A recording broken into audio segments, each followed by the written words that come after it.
नमस्कार, मैं assistant professor Jaya Kawade GS college of commerce Wardha के ई लर्निंग प्लेटफॉर्म पे आप सभी का स्वागत करती हूँ। स्टूडेंट्स, आज का हमारा lecture BCom final year Hindi medium के लिए फाइनेंशियल अकाउंटिंग। जो हमने हमारा यूनिट नंबर 3 शुरू किया था डबल अकाउंट सिस्टम, उसके अंतर्गत हमने जो first final accounts of electricity company है वो आज हम शुरू करने वाले हैं, जिसका प्रॉब्लम नंबर 1 आज हम डिस्कस करेंगे। तो प्रॉब्लम आपको डिस्क्रिप्शन बॉक्स में लिंक दी रहेगी, वो लिंक ओपन करके आपको प्रॉब्लम लिख लेना है और सॉल्यूशन के लिए जैसे हमने प्रोफॉर्मेंस बनाए हैं उन प्रोफॉर्मेंस का यूज करके हमें आज जो रिवेन्यू अकाउंट और नेट रिवेन्यू अकाउंट हमें क्वेश्चन में पूछा गया है वो बनाना है। तो क्वेश्चन देख लेते हैं कि क्वेश्चन में हमें क्या दिया हुआ है। Following balances are extracted from the books of Hind Power Company Limited for the year ending 31st March 2008। Hind power company limited की इंफॉर्मेशन हमें दी हुई है 31st मार्च 2008 की। तो यहाँ पे हमें ट्रायल बैलेंस जैसे बैलेंसेस दिए हुए हैं और उसके बाद एक्स्ट्रा इंफॉर्मेशन मतलब एडजस्टमेंट हमें दी हुई है। तो जो हमें जैसे ट्रायल बैलेंसेस के जो बैलेंसेस जो हम बोलेंगे अकाउंट्स के जो बैलेंसेस है वो बैलेंसेस दिए हुए हैं। देन उसके बाद जो एक्स्ट्रा एडजस्टमेंट दी है वो हम पढ़ेंगे। और जो एडजस्टमेंट अगर हम पढ़ते हैं तो एडजस्टमेंट पढ़ते पढ़ते एडजस्टमेंट का जिस एटम से संबंध है वहां पे हम एक छोटी सी टिक मार्क करके रख लेंगे। क्लियर? क्योंकि अगर एडजस्टमेंट उन एटम्स पे है तो हमें समझ में आ जाएगा कि अगर उसमें कुछ प्लस माइनस करना है तो उसकी जो अमाउंट है वो हमें इनर कॉलम में लिखनी पड़ेगी। इसीलिए हम सबसे पहले एडजस्टमेंट पढ़ के एडजस्टमेंट का रिलेशन जिस एटम से होगा उस पे हम एक छोटी सी टिक या पॉइंट करके रखेंगे। जब हम वो एटम्स रिवेन्यू अकाउंट या नेट रिवेन्यू अकाउंट में ट्रांसफर करेंगे तो हमें वहां पे समझ में आ जाएगा कि इस पे एडजस्टमेंट है या ये हमें इनर कॉलम में लिखना है। क्लियर है? तो देखते हैं एडजस्टमेंट। यहाँ पे आपको क्वेश्चन में prepare revenue account and net revenue account for the year ended 31st March 2008 after taking into account the following adjustment. Following adjustment taking मतलब लेके आपको revenue and net revenue account बनाना है। तो एडजस्टमेंट क्या है? First, stock of coal and fuel on 31st March 2008 amounted to ₹2000। Stock दिया हुआ है 31st मार्च 2008 का, मतलब ये स्टॉक कौन सा है? At the end of financial year कितना है? ₹2000। इसका मतलब क्या है कि जो कोल एंड फ्यूल है उस पर एडजस्टमेंट है तो कोल एंड फ्यूल पे आपको एक छोटी सी टिक करके रखना है क्योंकि उसकी जो अमाउंट है वो हमें इनर कॉलम में लिखनी पड़ेगी और ये एडजस्टमेंट ये जो फाइनल उसका स्टॉक है वो स्टॉक उसमें से हमें लेस करना पड़ेगा। Then adjustment number 2, charge depreciation on addition during the year to be charge for 6 month. मतलब जो असेट्स हमें दी हुई है वो असेट्स के ऊपर हमें डेप्रिसिएशन चार्ज करना है और जो डेप्रिसिएशन चार्ज करते वक्त हमें एक एक्स्ट्रा और मोस्ट इम्पोर्टेंट इंफॉर्मेशन दी हुई है वो क्या है कि जो एडिशन हुआ है असेट्स में जो एडिशन हुआ है वो एडिशन के लिए हमें 6 मंथ के लिए डेप्रिसिएशन चार्ज करना है। मतलब जितनी असेट वो लास्ट ईयर तक होंगी, लास्ट ईयर के एंड तक, at the end of last year previous year जितनी असेट्स होंगी उस पे 12 मंथ का डेप्रिसिएशन हम लेंगे और जितना करंट ईयर में एडिशन उसमें हुआ है उसके लिए हम 6 मंथ का डेप्रिसिएशन वहां पे लेंगे। Then number 3, provide 0.5% contingency reserve on fix assets. तो जो फिक्स असेट्स हमारे पास है, अब फिक्स असेट्स हमें क्वेश्चन में दी हुई है तो देखेंगे फिक्स असेट्स क्या है। तो इसमें mains and meters and transformers and motors ये दोनों हमारी फिक्स असेट्स है। तो वो फिक्स असेट्स पे हमें 0.5% हमें कंटिजेंसी रिजर्व क्रिएट करना है। तो कंटिजेंसी रिजर्व सेपरेटली जाएगा, उसका किसी भी पॉइंट के साथ रिलेशन नहीं है। देन जो डेप्रिसिएशन था हमारा पॉइंट नंबर 2, तो हमें डेप्रिसिएशन फंड दिया हुआ है क्या? नहीं। अगर डेप्रिसिएशन फंड दिया हुआ रहा तो उस पे डेप्रिसिएशन फंड में वो हम डेप्रिसिएशन ऐड करेंगे, लेकिन यहाँ पे डेप्रिसिएशन फंड दिया हुआ नहीं है क्योंकि हमें यहाँ पे सिर्फ रिवेन्यू और नेट रिवेन्यू अकाउंट बनाना है। उसके बाद point number 4, transfer to repairs and renewals fund. यहाँ पे रिपेयर्स एंड रिन्यूअल फंड है, यहाँ पे भी हमें रिपेयर्स एंड रिन्यूअल फंड हम जनरल बैलेंस शीट में लिखते हैं, तो वहां पे हमें यहाँ पे जनरल बैलेंस शीट हमें बनानी ही नहीं है, तो यहाँ पे इसका कोई भी पॉइंट से संबंध नहीं आएगा। और देन एडजस्टमेंट नंबर 5 और last, interest on calls in advance amounted to ₹500। Calls in advance पे जो इंटरेस्ट हमें कॉल्स इन एडवांस पे जो हम इंटरेस्ट देंगे उसका भी किसी एडजस्टमेंट के साथ, किसी पॉइंट के साथ रिलेशन नहीं है, तो इसकी भी टिक मार्क कहीं पे नहीं होगी। तो ये थी 5 एडजस्टमेंट। ये 5 एडजस्टमेंट को लेके हमें रिवेन्यू अकाउंट और नेट रिवेन्यू अकाउंट बनाना है। अब रिवेन्यू और नेट रिवेन्यू अकाउंट बनाने के लिए जो हमें बैलेंसेस दिए हुए हैं, उन बैलेंसेस के आधार से जो पद या जो आइटम्स जहां जाएगा वहां हमें उसे लिखना है। तो 1 बाय 1 आइटम्स लिखेंगे और वो रिवेन्यू अकाउंट में जाते हैं या नेट रिवेन्यू अकाउंट में जाते हैं। रिवेन्यू अकाउंट में जाते हैं तो डेबिट साइड में जाते हैं या क्रेडिट साइड में जाते हैं। नेट रिवेन्यू अकाउंट में जाते हैं तो वो डेबिट साइड में जाएंगे या क्रेडिट साइड में जाएंगे। तो वो हमें सोच समझ के पूरा जो इंफॉर्मेशन हमें दी हुई है इसका यूज हमें, और इसके जो आइटम्स है वो हमें रिवेन्यू और नेट रिवेन्यू अकाउंट में ट्रांसफर करते हैं। क्लियर?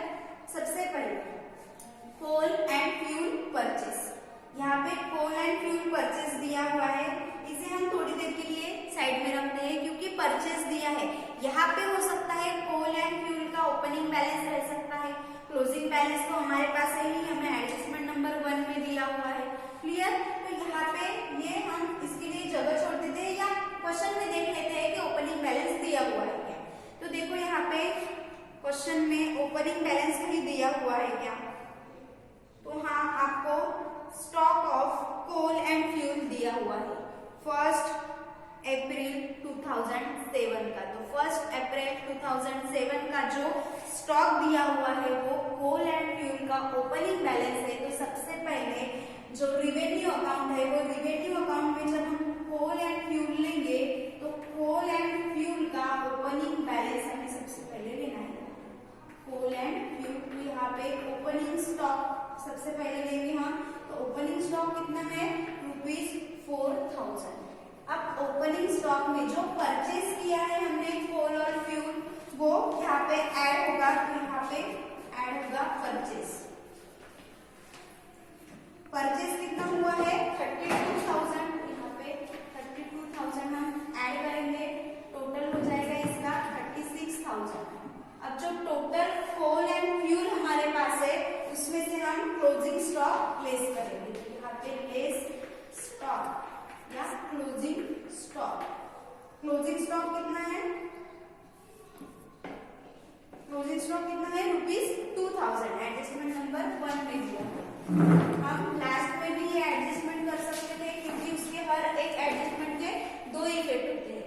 2 इफेक्ट कब होंगे, जब हमें पूरा का पूरा फाइनल अकाउंट्स बनाना है, मतलब revenue, net revenue, capital account and general balance sheet. लेकिन यहाँ पे हमें सिर्फ 2 ही अकाउंट बनाने हैं, तो इसका जो दूसरा इफेक्ट है वो कहा जाएगा जनरल बैलेंस शीट में असेट साइड पे। तो यहाँ पे जनरल बैलेंस शीट तो हमें बनानी ही नहीं है, तो इसका एक ही इफेक्ट हम करेंगे जो कि जो कोल एंड फ्यूल है वो उसका जो क्लोजिंग स्टॉक है वो टोटल कोल एंड फ्यूल में से लेस करेंगे। तो यहाँ पे आउटर कॉलम में अमाउंट आएगी ₹34,000। क्लियर? तो कोल एंड फ्यूल ये पॉइंट क्लियर हो गया। देन उसके बाद oil, waste and engine room expenses, तो ये भी रिवेन्यू अकाउंट में जाएगा, ऑपरेटिंग एक्सपेंसेस है। यहाँ पे oil, waste and engine room expenses, engine room expenses कितना दिया हुआ है ₹4,800। उसके बाद रिपेयर्स एंड रिप्लेसमेंट एक्सपेंसेस, तो वो भी यहाँ पे आएगा, repairs and replacement expenses. Repairs and replacement expenses कितना then cost of distribution of electricity, electricity distribution के लिए कॉस्ट आई है, ऑपरेटिंग एक्सपेंसेस है, तो वो भी रेवेन्यू अकाउंट में cost of distribution of electricity कितना है ₹8,000। देन रेट्स एंड टैक्सेस, तो रेट्स एंड टैक्सेस भी आ जाएगा रेवेन्यू अकाउंट के डेबिट साइड पे 2,500। Then salaries 18,000। उसके बाद है डायरेक्टर्स फीस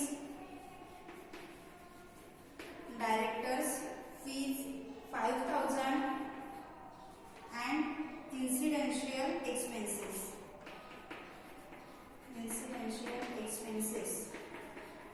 800। देन उसके बाद इनकम टैक्स पेड, तो इनकम टैक्स पेड ये रिवेन्यू ऑपरेटिंग एक्सपेंसेस है क्या? नहीं, ऑपरेटिंग एक्सपेंसेस नहीं है तो वो रिवेन्यू अकाउंट में आएगा क्या?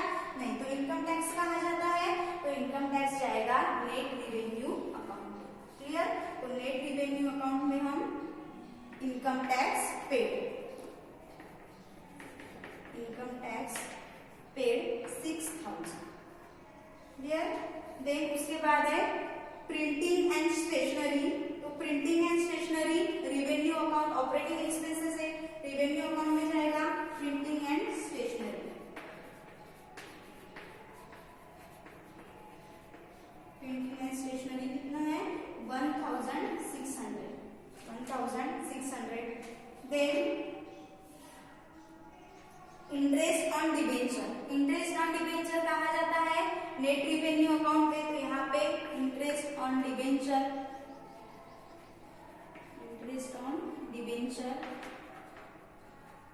कितना है amount? Interest on debenture ₹3,000। Then interest on investment, अब इंटरेस्ट ऑन इन्वेस्टमेंट है तो इन्वेस्टमेंट पे जो इंटरेस्ट मिलेगा वो क्या रहेगा? हमारा इनकम रहेगा। क्लियर? क्योंकि इन्वेस्टमेंट हमने की है, ना कि किसी ने हमारे पास इन्वेस्टमेंट की है। ठीक है? तो ये जो हमने इन्वेस्टमेंट की होगी उस पर हमें इंटरेस्ट रिसीव्ड होगा, तो ये जो इंटरेस्ट ऑन इन्वेस्टमेंट है ये रिसीव्ड इंटरेस्ट होता है, और जो रिसीव्ड इंटरेस्ट है वो इलेक्ट्रिसिटी से मिल रहा है क्या? नहीं, अगर वो इलेक्ट्रिसिटी से, प्रॉपर इलेक्ट्रिसिटी से वो अगर इनकम है तो वो रिवेन्यू अकाउंट में हम लिखते हैं, लेकिन ये हमें इन्वेस्टमेंट में मिलने वाला इंटरेस्ट है तो वो कहा जाता है नेट रिवेन्यू अकाउंट के क्रेडिट साइड में। तो यहाँ पे इंटरेस्ट ऑन इन्वेस्टमेंट यहाँ पे हम थोड़ी जगह छोड़ देंगे, क्योंकि जो बैलेंस यहाँ का निकलेगा रिवेन्यू अकाउंट को नेट रिवेन्यू अकाउंट पे ट्रांसफर होता है, तो हम दोनों साइड में थोड़ी जगह छोड़ देंगे, जो भी बैलेंस होगा वो नेट रिवेन्यू अकाउंट में आएगा। तो यहाँ पे थोड़ी जगह छोड़ के इंटरेस्ट ऑन इन्वेस्टमेंट कितना है amount? 3,500। Then management expenses revenue account का पार्ट है, क्योंकि ऑपरेटिंग एक्सपेंसेस में जाएगा वो। मैनेजमेंट एक्सपेंसेस कितना है? Management expenses 6,500। Then legal charges, तो लीगल चार्जेस भी हमारा ऑपरेटिंग एक्सपेंसेस माना जाएगा, और वो रिवेन्यू अकाउंट के डेबिट साइड में लीगल चार्जेस है ₹1,000।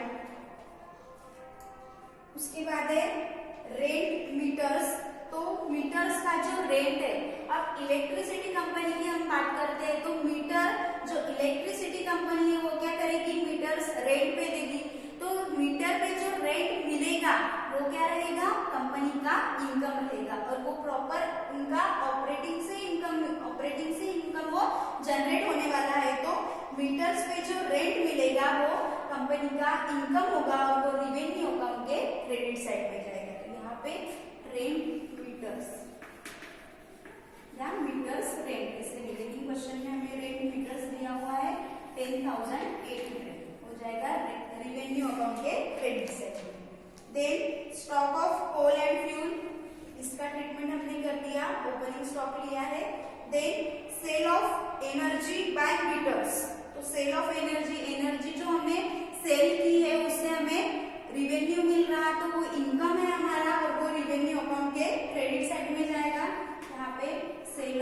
एनर्जी बाय मीटर्स कितना है amount ₹62,000। Then sale of energy by contract, contract के ऊपर हमें एनर्जी हमने कॉन्ट्रैक्ट से दिया है किसी को, तो उसके ऊपर वो सेल करने के बाद हमें जो इनकम मिलेगा वो रिवेन्यू इनकम रहेगा और वो रिवेन्यू अकाउंट के क्रेडिट साइड पे जाएगा। Energy by contract, sale of energy by contract ₹60,000। Clear. Then interim dividend paid, अब डिविडेंड पे कर रहे तो वो ऑपरेटिंग इनकम है क्या? नहीं, तो वो जाएगा नेट रिवेन्यू अकाउंट। क्लियर। तो यहाँ पे interim dividend net revenue account के डेबिट साइड में इंटीरियम डिविडेंड पेड, कितना interim dividend paid? ₹5,000। Then reconnection charges, reconnection charges क्या रहता है? इलेक्ट्रिसिटी कंपनी का इनकम है और वो रिवेन्यू अकाउंट के क्रेडिट साइड में जाएगा। Reconnection expense, reconnection charges, reconnection charges के ऊपर जो हमें इनकम मिलेगा वो रिवेन्यू अकाउंट के क्रेडिट साइड में जाएगा 1,200। क्लियर। देन उसके बाद दिया है मेन्स एंड मीटर्स, तो मेन्स एंड मीटर्स क्या है? असेट्स है। क्लियर। और असेट्स हम यहाँ पे नहीं लेते, असेट्स कहाँ जाएगी? कैपिटल अकाउंट के डेबिट साइड में। फिक्स असेट्स है तो कैपिटल अकाउंट के डेबिट साइड में, मतलब कैपिटल एक्सपेंडिचर साइड में। देन ट्रांसफार्मर्स एंड मोटर्स, तो वो भी हमारी असेट्स है, फिक्स असेट्स है, वो भी कहाँ जाएगा? कैपिटल अकाउंट के कैपिटल एक्सपेंडिचर साइड में, मतलब डेबिट साइड में। देन उसके बाद लास्ट दिया है नेट रिवेन्यू अकाउंट, तो नेट रिवेन्यू अकाउंट ब्रैकेट में दिया है 31 मार्च 2007। तो ये जो नेट रिवेन्यू अकाउंट है ये 31 मार्च 2007 मतलब पिछले साल का, प्रीवियस ईयर का बैलेंस है नेट रिवेन्यू अकाउंट का, तो वो नेट रिवेन्यू अकाउंट पे क्रेडिट साइड पे जाएगा। नेट रिवेन्यू अकाउंट के क्रेडिट साइड पे, तो यहाँ पे क्रेडिट साइड पे बैलेंस,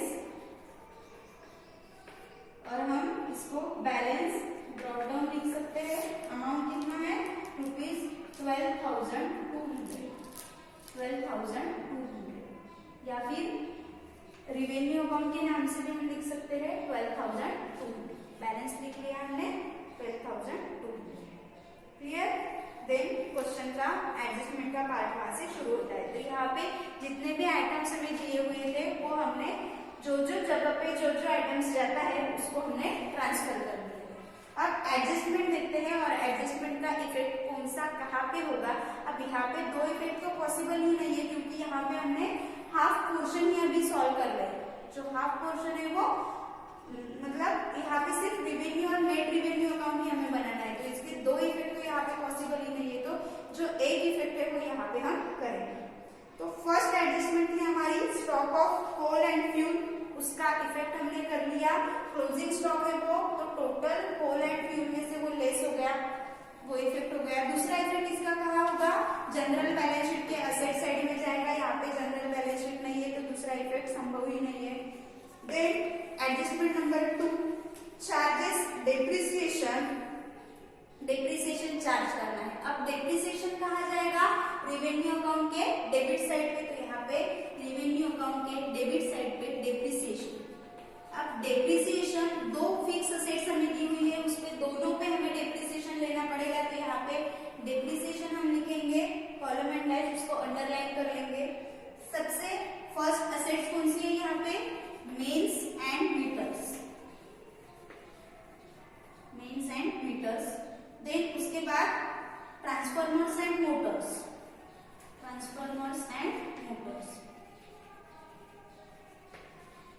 यहाँ पे दोनों असेट्स। अब देखते हैं इस पे डेप्रिसिएशन कितना चार्ज होगा।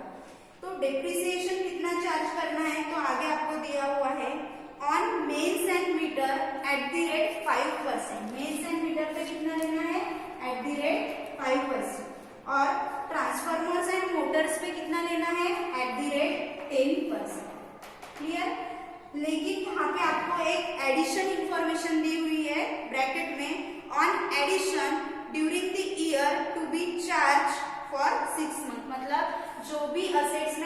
एडिशन किया होगा उसके ऊपर हमें वो एडिशंस के ऊपर हमें जो डेप्रिसिएशन लेना है वो 6 मंथ्स का लेना है। तो यहाँ पे हम सबसे पहले तो हमें जो ओरिजिनल वैल्यू है, जो फर्स्ट मतलब ओपनिंग बैलेंस होगा वो हमें पता होना चाहिए। उसके बाद जो एडिशन हुआ है वो पता होना चाहिए। क्लियर? तो एक तो आपको ओपनिंग बैलेंस या लास्ट क्लोजिंग बैलेंस दिया होगा तो आपको एडिशन कितना हुआ है वो समझ में आएगा। तो यहाँ पे आपको जो मेंस एंड मीटर्स क्वेश्चन में दिया हुआ है तो उसपे देखो आपको ब्रैकेट में दिया हुआ है स्पेंड ₹1,40,000 अप टू 31 मार्च 2007। इसका मतलब क्या है कि जो 31 मार्च 2007 मतलब जो लास्ट ईयर का जो क्लोजिंग बैलेंस है वो इस ईयर का करंट ईयर का ओपनिंग बैलेंस रहेगा। तो यहाँ पे जो मेंस एंड मीटर्स है वो मेंस एंड मीटर्स का ओपनिंग बैलेंस कितना है 1,40,000। क्लियर? और क्लोजिंग बैलेंस हमें पता है, क्लोजिंग बैलेंस दिया हुआ है 1,80,000। क्लोजिंग बैलेंस कितना है 1,80,000। क्लियर? तो हमें ओपनिंग बैलेंस पता है, क्लोजिंग बैलेंस पता है, तो इस करंट ईयर में इसमें कितना एडिशन हुआ है ये हम निकाल सकते हैं। 1,80,000 माइनस कर लो 1,40,000, तो जो 40,000 है ये करंट ईयर में एडिशन हुआ है। क्लियर? तो अब जब हमें डेप्रिसिएशन उस पर चार्ज करना है तो डेप्रिसिएशन हम कैसे चार्ज करेंगे? जो ओपनिंग में असेट्स हमारे पास थी, जितनी अमाउंट की असेट्स हमारे ओपनिंग में हमारे पास थी उसके ऊपर पूरा 12 मंथ का डेप्रिसिएशन हम लेंगे और जितना एडिशन हुआ है उस पे हम 6 मंथ का डेप्रिसिएशन। क्लियर? तो मेंस एंड मीटर का डेप्रिसिएशन रेट कितना है 5%। तो 1,40,000 के 5% निकाल लो।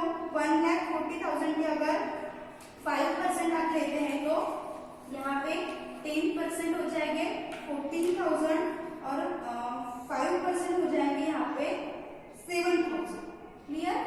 इसके 5% 12 मंथ में टोटल कितना हो जाएगा 7,000। देन एडिशन कितना हुआ है उसी पे 5% ही लेंगे लेकिन कितना 6 मंथ का। तो यहाँ पे पहले हम 5% निकाल लेंगे और उसका हाफ कर देंगे। यहाँ के 5% 40,000 पे 5% देखो कितना होता है 4,000। क्लियर? सॉरी 10% 4,000, उसके हाफ किए तो 5% निकल जाएंगे 2,000। अब 2,000 12 मंथ के है, हमें यहाँ पे 6 मंथ का लेना है तो उसके हाफ कर दो। 2,000 के हाफ कितना हुआ 1,000। तो 6 मंथ का उसका डेप्रिसिएशन कितना हुआ 1,000। टोटल कर लेंगे हम, टोटल डेप्रिसिएशन उसमें कितना चार्ज होगा ₹8,000। 7,000 प्लस 1,000 8,000। तो मेंस एंड मीटर्स पे डेप्रिसिएशन कितना आया है हमारा 8,000। क्लियर? अब जैसा मेंस एंड मीटर्स का किया है हमने वैसे हम ट्रांसफार्मर्स और मोटर्स का करेंगे। तो ट्रांसफार्मर एंड मोटर्स कितना है हमारे पास? तो क्वेश्चन में आपको दिया है 1,50,000, उसका क्लोजिंग बैलेंस दिया है ट्रांसफार्मर्स एंड मोटर्स। ठीक है, क्लोजिंग बैलेंस उसका दिया है 1,50,000। देन ब्रैकेट में आपको बताया है including addition during the year ₹30,000। यहाँ पे क्लियरली बताया है कि एडिशन कितना हुआ है 30,000। तो यहाँ पे तो हमें एक्स्ट्रा कैलकुलेशन की जरूरत ही नहीं है, जितना क्लोजिंग में दिया है उसमें से एडिशन लेस कर लो, ओपनिंग का बैलेंस हमें मिल जाएगा। तो ओपनिंग का बैलेंस कितना आएगा 1,50,000 में से 30,000 लेस कर लो, ओपनिंग का बैलेंस हमें कितना मिलेगा 1,20,000। तो ओपनिंग बैलेंस पे हमें 10% डेप्रिसिएशन लेना है पूरा 12 मंथ का और जो एडिशन हुआ है 30,000 उस पे हमें 10% ही डेप्रिसिएशन लेना है लेकिन 6 मंथ का। क्लियर? तो यहाँ पे 1,20,000 के 10% हम लेंगे तो यहाँ पे 12,000। देन 30,000 के 10% हम लेंगे तो यहाँ पे 3,000 10% आ जाएगा। 3,000 12 मंथ के हो गए, उसको हाफ कर देंगे तो हाफ ईयर के मतलब 6 मंथ के 1,500। यहाँ पे टोटल 13,500।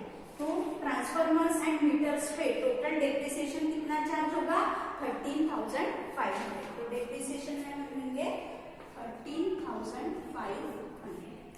तो डेप्रिसिएशन दोनों का एडिशन होगा 13,500, total 21,500 outer point.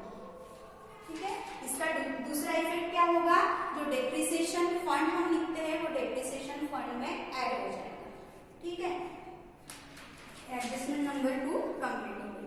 Then adjustment number 3, provide 0.5% contingency reserve on fix assets.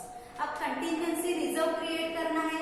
Contingency reserve का आ जाएगा नेट रिवेन्यू अकाउंट के डेबिट साइड पे, तो यहाँ पे नेट रिवेन्यू अकाउंट के डेबिट साइड पे कंटिजेंसी रिजर्व कितना लेना है, फिक्स असेट्स के 0.5%। अब फिक्स असेट्स कितना है, टोटल फिक्स असेट देखो, मेंस एंड मीटर से 1,80,000 प्लस ट्रांसफॉर्मर्स एंड मोटर से 1,50,000। टोटल फिक्स असेट्स कितना है, 3,30,000। इसके 0.5% निकल रहा है यहाँ पे। अगर 1% लेते हैं हम तो 3,300 एंड उसके हाफ करेंगे तो यहाँ पे 1,650 कंटिजेंसी रिजर्व। दूसरा इफेक्ट क्या होगा इसका, जनरल बैलेंस शीट में वो लायबिलिटी साइड में जाएगा contingency reserve. Then number 4, transfer to repairs and renewal fund. Repairs and renewal fund भी नेट रिवेन्यू अकाउंट में आएगा। तो ट्रांसफर डायरेक्टली इसका अमाउंट दिया हुआ है ₹4,000, तो यहाँ पे repairs and renewal fund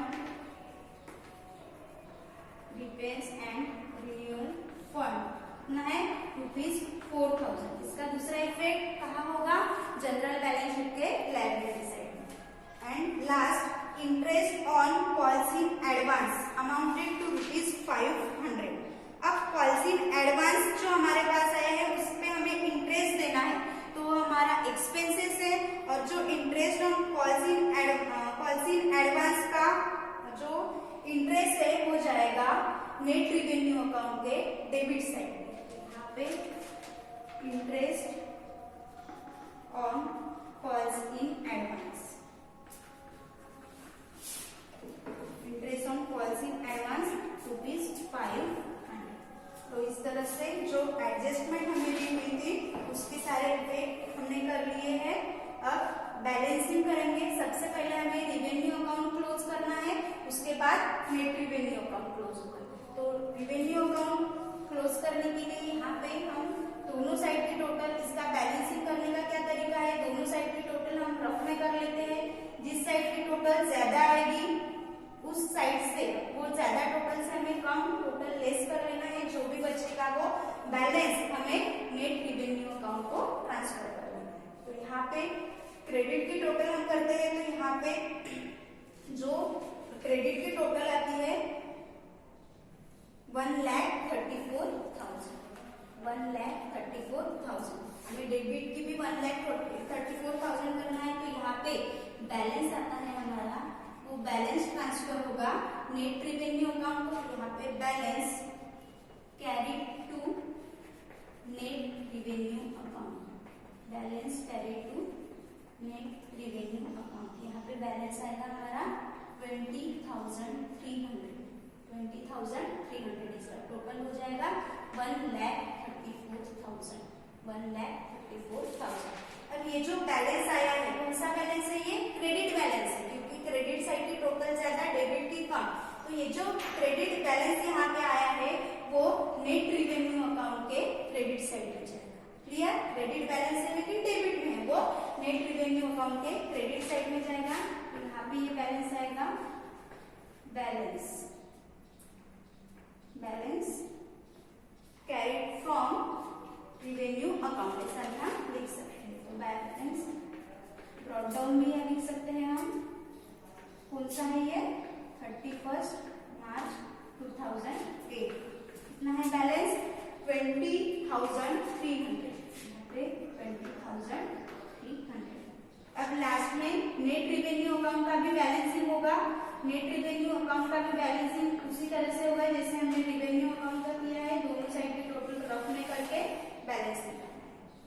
credit की टोटल हम करते हैं, तो यहाँ यहाँ पे क्रेडिट की टोटल ज्यादा आएगी, तो क्रेडिट की टोटल आती है 36,000 और यहाँ पे जो बैलेंस रहता है नेट रिवेन्यू अकाउंट पे वो बैलेंस जाता है जनरल बैलेंस शीट को। तो यहाँ पे balance carry to general balance sheet, balance carry to general balance sheet. तो यहाँ पे बैलेंस बचता है हमारा 15,850 और इसकी टोटल हो जाएगी 36,000। इस तरह से नेट रिवेन्यू अकाउंट भी हमारा क्लोज हो जाएगा और ये जो बैलेंस है वो बैलेंस शीट में ट्रांसफर हो जाएगा, बैलेंस शीट के असेट से। क्लियर? तो इस तरह से ये जो प्रॉब्लम नंबर 1 था, इसमें रिवेन्यू और नेट रिवेन्यू अकाउंट हमें बनाने थे, वो यहाँ पे कंप्लीट होता है। नेक्स्ट और एक प्रॉब्लम हम लेंगे, उसमें हम कैपिटल अकाउंट और जनरल बैलेंस